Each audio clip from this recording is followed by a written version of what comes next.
അടിയന്തരമായി ചെയ്യേണ്ടത് തീർച്ചയായിട്ടും എൻ്റെ ഒരു കാഴ്ചപ്പാടിൽ ആ നടിയെ സംരക്ഷിക്കുക എന്നുള്ളതാണ്.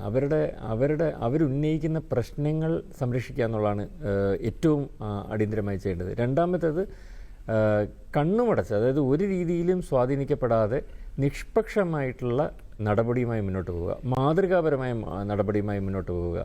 ഇനി ഒരിക്കലും ഇത് സംഭവിക്കാൻ അല്ലെങ്കിൽ ഇത്തരത്തിലൊരു അറ്റംപ്റ്റ് നടത്താൻ പോലും ആൾക്കാർ മടിക്കുന്ന രീതിയിൽ ഒരു നടപടി, ഒരാളെങ്കിലും അങ്ങനെ ശിക്ഷിക്കപ്പെടട്ടെ, അങ്ങനെ കൃത്യമായ നിഷ്പക്ഷമായിട്ടുള്ള കർക്കശമായിട്ടുള്ള ഒരു നടപടിക്ക് വിധേയമാകട്ടെ. അപ്പോൾ അതൊരു സന്ദേശമായി സമൂഹത്തിൻ്റെ അടിത്തട്ടിലേക്ക് മാറും. ഇത് ഈ നിർഭയത്വം, ഇത് എന്ത് സംഭവിച്ചാലും അവസാനം ഇത് എന്ന് പറയുന്ന, അത് നമ്മൾ ഇപ്പോൾ ഒരു അധ്യാപകനോട് ഒരു വിദ്യാർത്ഥി പറയുന്നത് പോലും നമ്മൾ കേട്ടതാണ്, പരസ്യമായി കേരളം കേട്ടതാണ്.